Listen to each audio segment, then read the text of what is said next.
तर दुसरीकडे पुण्यातील अतिशय मोक्याच्या जागेवरून भाजप आणि शिवसेनेमध्ये नव्या वादाची ठिणगी पडणार अशी चिन्ह दिसतायत। एकनाथ शिंदे मुख्यमंत्री असताना झालेल्या निर्णयाला मुख्यमंत्री फडणवीस यांच्याकडून स्थगिती मिळणार असल्याची माहिती विश्वसनीय सूत्रांनी न्यूज 18 लोकमतला दिली आहे। तर पुण्यातील मंगळवार पेठेमध्ये ऐन मोक्याच्या ठिकाणी असणारी 2 एकर जागा खासगी व्यावसायिकाला दिल्याच्या वादग्रस्त निर्णयावरून भाजप आणि शिवसेनेमध्ये ठिणगी पडली आहे। 400 कोटींची जागा फक्त 70 कोटींमध्ये खासगी व्यावसायिकाला आंदण दिल्याचा भाजपचा आरोप आहे। तर पुणे भाजपच्या माजी नगरसेवकाकडून संबंधित प्रकरणाचा पाठपुरावा सुरू आहे। या वादग्रस्त निर्णयाला प्रशासनाकडून लवकरच स्थगिती देण्यासाठी हालचालींना वेग आल्याची माहितीही विश्वसनीय सूत्रांनी न्यूज 18 लोकमतला दिली आहे।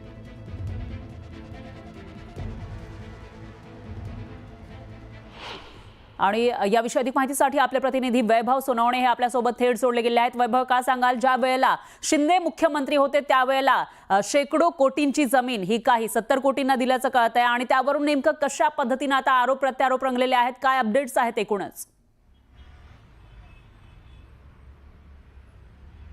प्रत्यक्षात काय घडलंय याबाबतचं तथ्य जी आहेत ती कागदावरतीच आहे। जो भूखंड बरोबर ससून रुग्णालयाच्या समोर मी आता उभा आहे आणि याच ससून रुग्णालयाच्या विरुद्ध दिशेला जिथं पूर्वी सार्वजनिक बांधकाम विभागाचं जुनं कार्यालय होतं, विश्वेश्वरय्या यांचं स्मारक तिथं आहे, जे ज्यांच्या नावानं अभियांत्रिकी दिवस साजरा केला जातो, ती ही सगळी जागा आहे। साधारणपणे 2 एकराचा हा भूखंड आहे। नव्या इमारतीमध्ये बांधकाम विभागाचं कार्यालय स्थलांतरित झाल्यानंतर ही जागा जी आहे ती काही वेगवेगळ्या व्यवहारांमध्ये सार्वजनिक बांधकाम विभाग अर्थात PWD कडून MSRDC ला देण्यात आलेली होती आणि गेल्या सरकारच्या काळामध्ये जेव्हा एकनाथ शिंदे मुख्यमंत्री होते तेव्हा ही जागा एका बांधकाम व्यावसायिकाला देण्यात आली आणि त्याची किंमत जी आहे ती केवळ 70 कोटी रुपये लावण्यात आली, असा आरोप आता भाजपच्या नगरसेवकाने केला।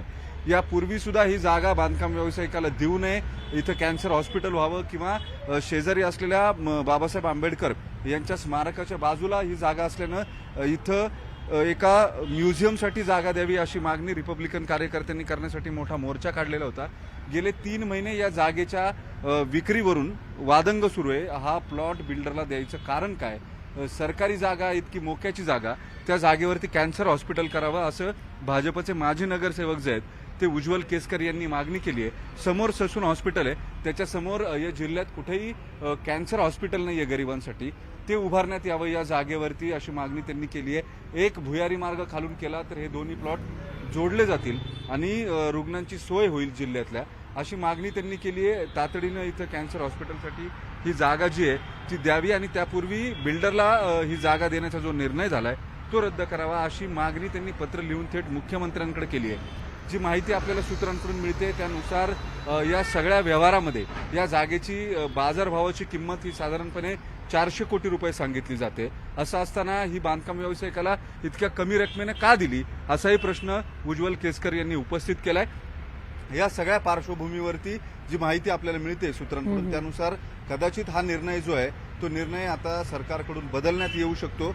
या जागेचं नेमकं काय होईल? ही जागा बिल्डरला देण्यात आली आहे, एवढ्या कमी किमतीमध्ये ती कायम ठेवण्यात येईल की ती काढून जी मागणी करण्यात येते खरंच कॅन्सर हॉस्पिटल इथं होईल का किंवा आणखी ज्या वेगवेगळ्या मागण्या आहेत त्यासाठी ही जागा दिली जाईल का, हा खरा कळीचा मुद्दा असणार आहे। या निर्णयाच्या बाबतीमध्ये सरकार हा निर्णय फिरवतं का हे पाहणं महत्वाचं ठरणार आहे। त्या दृष्टीनं सरकारची पावलं पडत असल्याची माहिती आपल्याला सूत्रांकडून मिळते। निश्चितच वैभव, एकूणच असं म्हणता येईल की आता शिंदेंची यावर काय प्रतिक्रिया येते ते बघावं लागेल, कारण निर्णय त्यांच्या काळात झाला होता आणि आता फडणवीस जे मुख्यमंत्री आहेत ते नेमका काय निर्णय घेणार याकडेही लक्ष असेल। त्याविषयीची अपडेट घेत राहूया। दरम्यान धन्यवाद तुम्ही दिलेल्या या सविस्तर माहितीसाठी।